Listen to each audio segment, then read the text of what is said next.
Christian church, and we've been invited today to do a Facebook Live with Decatur, Morgan County Tourism, with the Share MoCo Facebook Live series. And so we're here today, and we just want to tell you about a few things going on at the Carnegie and share about our dye garden. We have an exhibit that is up right now called Embracing Art, and it's with amateur and professional local artists. And the exhibit is not able to be open to the public right now, but we do have it available on the website. You can see all the artists' work. You can also see it Facebook every day. We have posts, and it's available for sale. So check out the website at carnegiearts.org.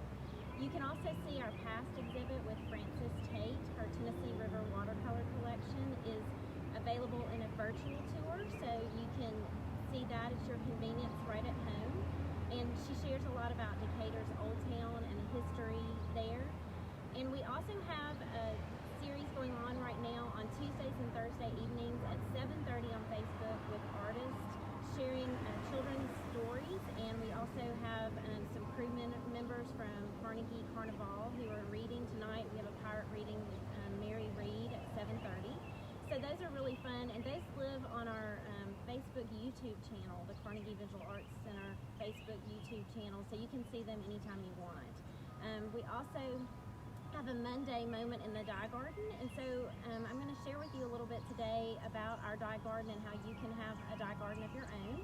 So we're thankful that the rain held off today, and you'll see these beds maybe when you're walking, some in Old Decatur. And one of the things that we have going on right now that's really bright and showy is our dyer's chamomile. This is a great flower for dyeing. The heads are bright yellow and the foliage is kind of a green color. It's fun with kids. Right now this is kind of an aromatic stem, so you can have them take a little bit and crush it. This grows great from seed.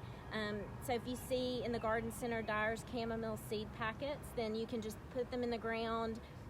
By the end of the summer, you'll see some foliage and a few blooms, but then this is our second year with this dyer's chamomile, and it's really, really pretty. It's also called marguerite, yellow marguerite, or Paris or Boston flower.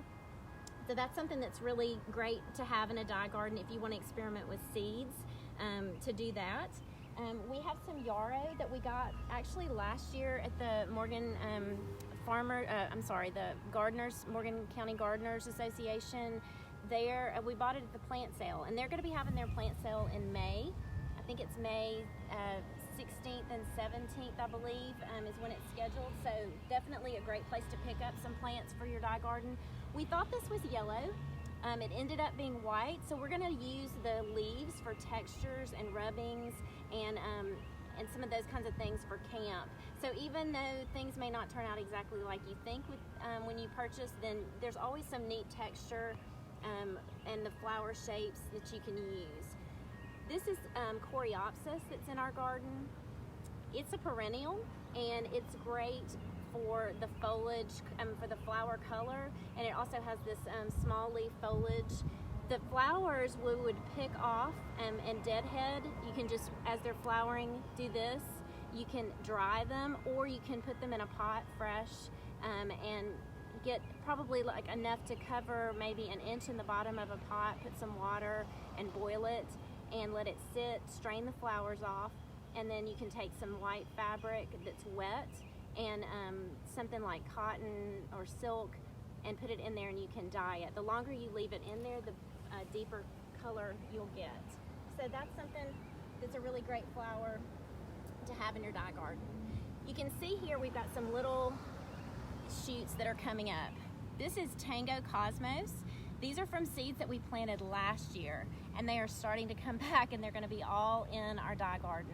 So Cosmos is another seed that you can use and pick up a packet with your kids, or just throw them in your flower bed and cover them up. They don't have to be deeply planted with the seeds. You just put them in, cover them up, and they'll start to sprout.